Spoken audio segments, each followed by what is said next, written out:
made me feel so much at home. They never did anything that would make me fearful.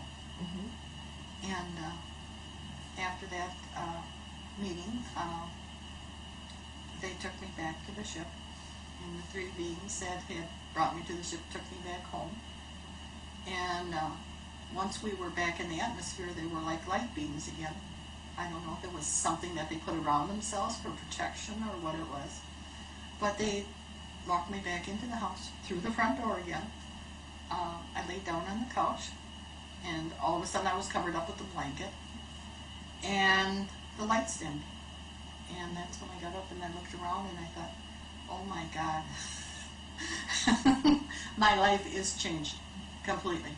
This is real, and there's beings out there, and evidently they know who I am. So. And the blue being that you met, you said he looks like a bird. Like a big bird. And he is the captain of the ship that I learned later. And he's the one that is on the cover of your book. Yes, he is on the cover of the book, Alien Contact, the messages they bring. Because I thought, he's interesting. He's so different. And yet, people who look at it have told me, boy, you can just see the compassion in his eyes, mm-hmm. even from the book cover. Right. It's a close, very close replica. It was drawn by a gal who was talking to him at the time. She was drawing it, so he was telling her how to draw it and what it looked like and everything like that. So it's very close, very accurate. In talking to you, your experience does not sound like the typical experiences that you hear about the abducting greys and horrible experimentation that is done on people and hybridization and that sort of thing. Can you tell us more about your alien contact view on those subjects? The aliens that I've been in contact with do not abduct people. There's no reason to. They don't experiment on you. They actually only want to help the planet and the people.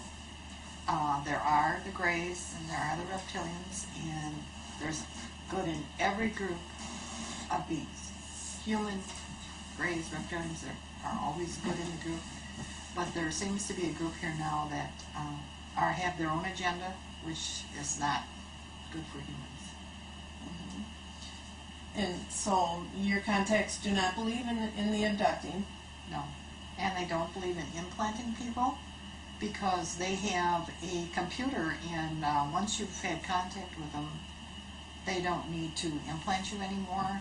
This computer recognizes you by your vibrations, and everything has its own vibration, its own level, and that's how they can figure out where you are. So no matter where you are, once you've had contact with them, they can always find you. Okay, and so can you tell us what is the difference between that sort of tracking or keeping track of a person as opposed to the Grace implant? Well, usually they're implanted, and that way they can be abducted. I have heard no one tell the story of that they're implanted, and they can say no when the aliens come. And the aliens that I've had contact with say that is not the truth. If you decide that you don't want to go with them, you have the right to say no. And you can call on their leader, you can call on God, you can call on Jesus, whatever you feel is important to you, to stop it. You can call on whose leader? Are you their leaders? And their leaders would have to say, well, no, we can't really take them against their will. And I've heard many people who have done that, and it's really worked. So, you don't want it. And if you want it, that's fine. It's up to you. Right. What you want. So a person needs to have the knowledge that they can say no. Right. And I've tested it myself. The aliens have come to get me quite a few times, and I say, no, I don't really want to go, I'm tired, or I just don't want to go tonight, and they leave. Mm-hmm. So I don't feel like they're doing anything against my will. Right. Is there some sort of code or universal law or some kind of thing like that that the contacts that the aliens that you have contact with follow? Yes, they call it the law of non-interference, and that is what they follow. And now, the negative aliens and reptilians do not follow that law. They feel that that does not pertain to them, and they will abduct you. But the good aliens, if you say no, they're going to back away. So that's how I judge someone. If I say no, I don't want to do this, if they're going to try to take me, I know they're not good. So where does this law of non-interference originate from? God. God, and He is. Now, I say God because that's what we use on this planet. But they don't call Him God. They call Him the Creator of all. And so they use the word God because that's what we're used to. Just like they say, you can't call us by our names because our language is so different that you couldn't say it. So they said, give us a name that you can recognize. I said, you as a people need a name on anything in order to be able to recognize it. Where when you use telepathy, you just think about the person or the object, and the other person knows what you're talking about. So Thinking about. Then you are telling me that the aliens you have contact with believe in God, Creator, as Creator. Yes, they do. He's the Creator of all, and that's not. They don't use the name God. Every species out there in space has their own name for Him. Mm-hmm. So. Well, I'm sure you know that there are going to be some skeptics who are not going to agree with your point of view. Is there anything that you want to say to them as far as the God-alien connection? There is a very strong connection, and it's okay if you don't believe me. That's fine. All I ask is you keep an open mind, and because my perspective on this whole thing has changed over the years. I started as a non-believer.